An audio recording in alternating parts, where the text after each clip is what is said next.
കൈത്ത മൂന്നാം വെള്ളി. വിശുദ്ധ മത്തായി എഴുതിയ സുവിശേഷം 18-ാം അധ്യായം 21 മുതൽ 35 വരെയുള്ള വാക്യങ്ങൾ. 70 പ്രാവശ്യം ക്ഷമിക്കുക. നിരുപാധിക സ്നേഹത്തെക്കുറിച്ചുള്ള ഒരു പാഠമാണ് നാം ഇന്ന് വായിക്കുക. പറയാൻ എളുപ്പമുള്ളതും പ്രാവർത്തികമാക്കാൻ ഏറെ പ്രയാസമുള്ളതുമായ ഒരു പ്രബോധനമാണിത്. താൽമൂദ് ഗ്രന്ഥത്തിൽ 3 പ്രാവശ്യം പ്രതിയോഗിയോട് ക്ഷമിക്കാനാണ് ആഹ്വാനം ചെയ്യുന്നത്. പത്രോസ് അത് അല്പം കൂടെ പരിപോഷിപ്പിച്ച് 7 പ്രാവശ്യം എന്ന് ഭേദപ്പെടുത്തുന്നുണ്ട്. യേശു അതിനെ 70 പ്രാവശ്യം എന്നാക്കി മാറ്റുന്നു. 70 പ്രാവശ്യം 7 എഴുതി ഗുണിച്ചാൽ കിട്ടുന്ന സംഖ്യ ദൈവം സൃഷ്ടിച്ച ബ്രഹ്മാണ്ടത്തിനേക്കാൾ വിസ്തൃതിയുള്ളതായിരിക്കും.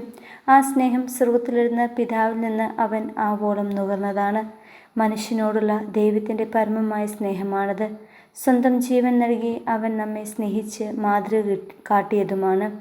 സ്വർഗസ്ഥനായ പിതാവ് കരുണയുള്ളവനായിരിക്കുന്നത് പോലെ നിങ്ങളും കരുണയുള്ളവരായിരിക്കുവിൻ എന്നും, ഭൂമി സ്വർഗമാക്കുവാൻ മറ്റുള്ളവരുടെ കടങ്ങൾ ഞങ്ങൾ ക്ഷമിക്കുന്നത് പോലെ ഞങ്ങളുടെ കടങ്ങൾ ഞങ്ങളോടും ക്ഷമിക്കണമേ എന്ന് കർത്തൃപ്രാർത്ഥനയിൽ ചൊല്ലുവാൻ അവൻ നമ്മെ പഠിപ്പിച്ചിട്ടുള്ളതാണ്.